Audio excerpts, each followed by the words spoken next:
Legislature's back in session. We will go back to Bill 23. Senator Yamashita. Thank you very much, Mr. Speaker. Mr. Speaker, when we left Bill 23, the concern that was raised was liability. I've since communicated with Attorney General Phil Tydinko. He suggests that we do put language in there, the standard language that addresses liability. So I would ask, I know neither one are here, but I'm asking that one of the legal counsels prepare that language for this and just puts it in.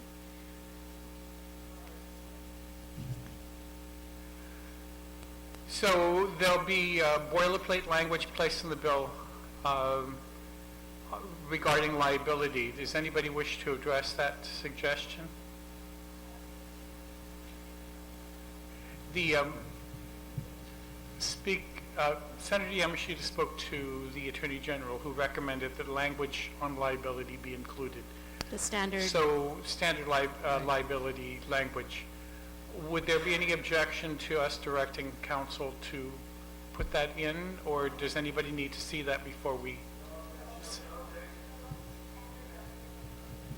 All right, so legal counsel are directed to put in the language. No, there being no objection, that amendment is incorporated, and legal counsel are directed to prepare it. Anybody else wish to speak on the bill? If there's none, you are recognized to make the motion. Thank you very much. Oh, wait, I see a hand over there. You can. He has an amendment. Buenas tardes, Mr. Speaker. Just a quick question, point of reference, because my understanding is that the good senator, the sponsor of the legislation, would like to transfer the property over to the jurisdiction of the office of the mayor of Hagat. So that being the case, I think the transference administratively perhaps needs to be extracted and just outright transfer the property. So if it's okay with her,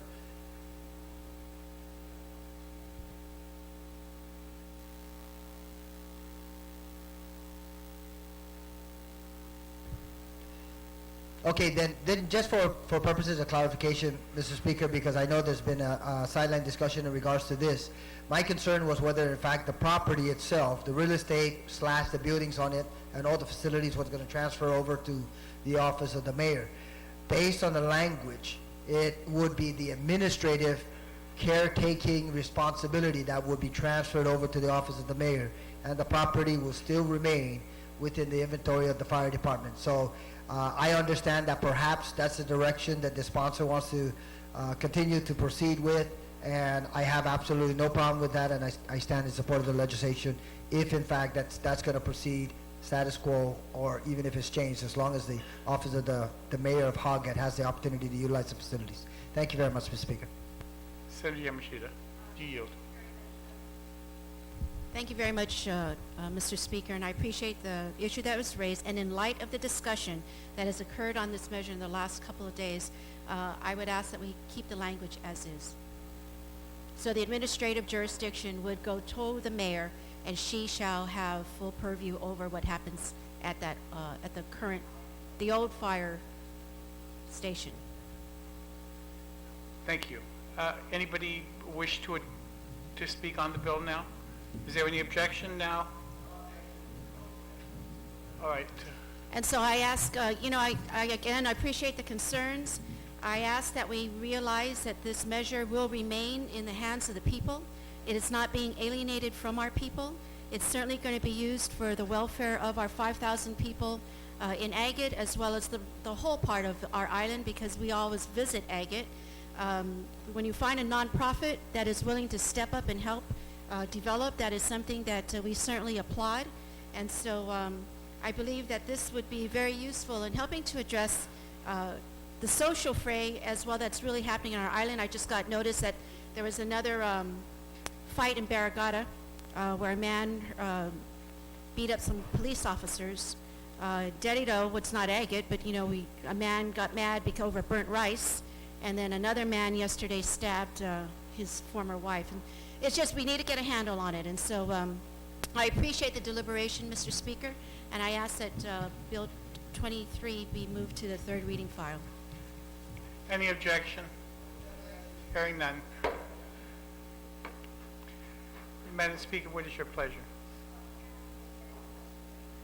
All right, we'll stand in recess until after, oh wait, did you, Senator Frank, oh, that's right, I'm sorry, Senator Frank Uggan, Bill 24. Yeah, but we passed him. Go ahead. Thank you very much, Mr. Speaker. Mr. Speaker, I'd like to move that Bill number 24-38, COR, be placed in third reading for consideration by the body.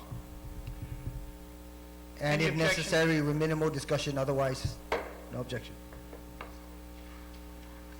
Thank you very much, Recognized to Mr. Speaker. Mr. Speaker, Bill number 24-38 is relative to waiving the fees for immediate kin of fallen heroes.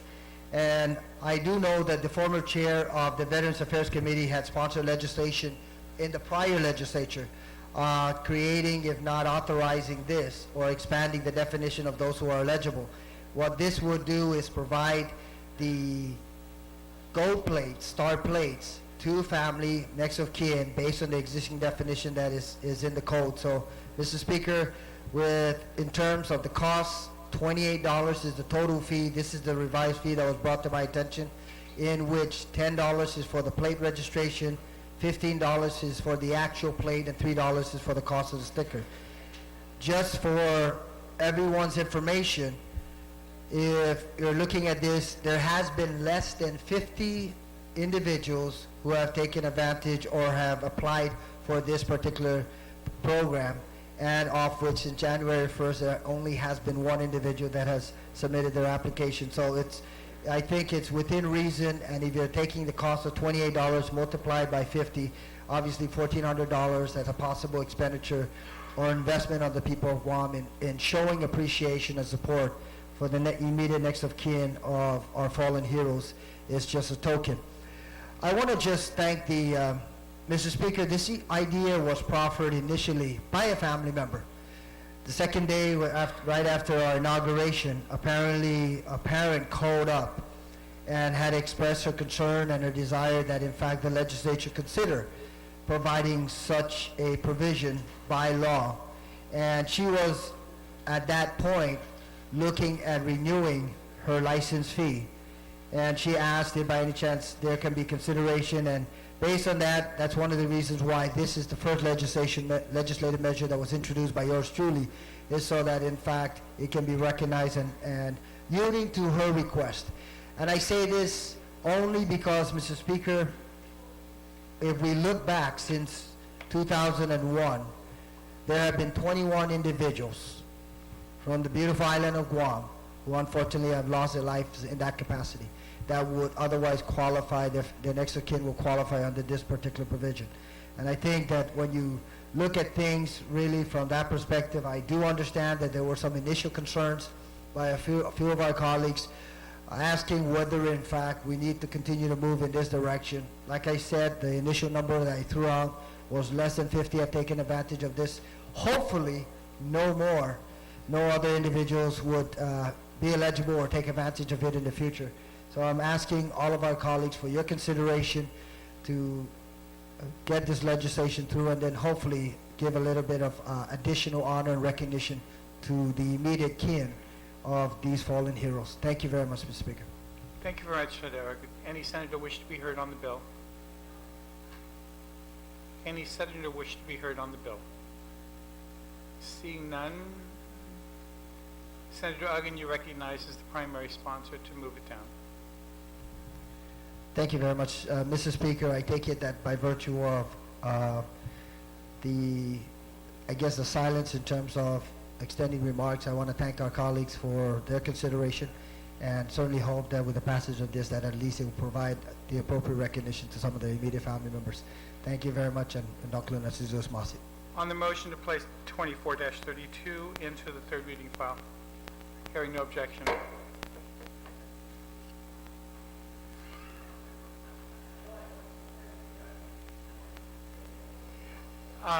We will take a short recess